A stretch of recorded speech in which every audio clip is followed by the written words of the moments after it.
Down से शिकवा के आने वाले एपिसोड में आप देखेंगे कि सानिया कहेगी नाज़िल से कि यानी मैंने बहुत कोशिश की है कि मैं उस फैमिली में एडजस्ट हूँ, जो हालात मेरे हक में होते जाते हैं, लेकिन ये फंसी पता नहीं कहाँ से मुसीबत बन के मेरे पे नाजिल हो गया है। इस तरह से मेरे साथ बिहेव करता है कि फिर से मजबूर होकर मुझे उसके साथ बुरा सलूक करना पड़ता है और फिर मेरी फैमिली डिस्टर्ब हो जाती है। पता नहीं मेरे हालात कब ख़त्म होंगे। इस तरह के मैं बहुत ज़्यादा परेशान रहने लगी हूँ। मुझे तो अब शक होता है कि कहीं ऐसा ना हो कि मैं दोबारा डिप्रेशन में चली जाऊँ या फिर मुझे फिर से फिट्स पड़ने लग जाए। मुझे बिल्कुल भी पता नहीं लगता कि ये क्या हो रहा है। जिस पर नाज़रीन कहती है कि तुम्हें परेशान होने की ज़रूरत नहीं है, जब ज़रूर तुम्हारा साथ दे रहा है तो फिर तुम्हें किसी की भी परवाह नहीं होनी चाहिए। हाँ, अगर ज़रूर तुम्हारा साथ नहीं देता तो फिर ज़रूर खतरे की बात है, लेकिन मैं आमना को समझाऊंगी कि वो ज़रूर को भी समझाए हालात तुम्हारे कंट्रोल से बाहर क्यों हो रहे हैं, जबकि तुम तो उस घर की बहू हो, तुम्हें तो उस घर पे फ़ख्र होना चाहिए। लेकिन अगर वो तुम्हें इतनी अहमियत नहीं दे रहे तो ज़रूर बात कुछ खतरे की है। ये बात सोचनी होगी कि हमें अब आगे किस तरह से कदम उठाना है और किस तरह से फसी को हैंडल करना है। दूसरे सीन में आप देखेंगे कि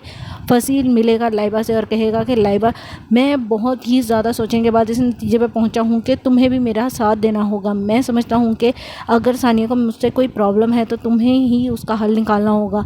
मैं बहुत ही ज़्यादा शर्मिंदा हो जाता हूं जब सब मिलकर मुझे गलत नज़र से देखते हैं या मुझ पर सवाल उठाते हैं, तो मुझे लगता है कि शायद वाकई मैं गलत इंसान हूँ। लेकिन अगर तुम मेरा साथ दो और अपने इस रिश्ते को कायम रखना चाहो तो तुम्हें सिर्फ इतना करना होगा कि ज़रूर को ये बताना होगा कि फसी ये बहुत अच्छा इंसान है और जो कुछ भी हो रहा है वो सिर्फ सानिया की वजह से हो रहा है। मैं समझता हूँ कि वही हमारे बीच में आई है। हम तो पहले इतनी हैप्पी लाइफ गुजार रहे थे, इतनी अच्छी फ्रेंडशिप थी हमारी, लेकिन अब देखो जब से सानिया आई है उसने हम लोगों को बोर कर दिया। जिस पर लाइबा कहती है वाकई मैंने भी फील किया है, ऐसा लगता है जैसे वो आपसे कोई पुरानी दुश्मनी निकाल रही है। क्या ऐसा तो नहीं है कि आप सानिया भाभी को पहले से जानते हो या आपके दरमियान में कोई ऐसा ताल्लुक रहा हो जिसकी वजह से वो इस तरह से बिहेव कर रही हैं? अगर इस तरह से है तो हमें ये सब कुछ एक्सपोज करना होगा ताकि फिर ही उनका हम रास्ता साफ कर सकते हैं, क्योंकि मुझे नहीं लगता है कि वो अगर इस घर में रहेंगी तो वो हमें कभी एक होने देंगी।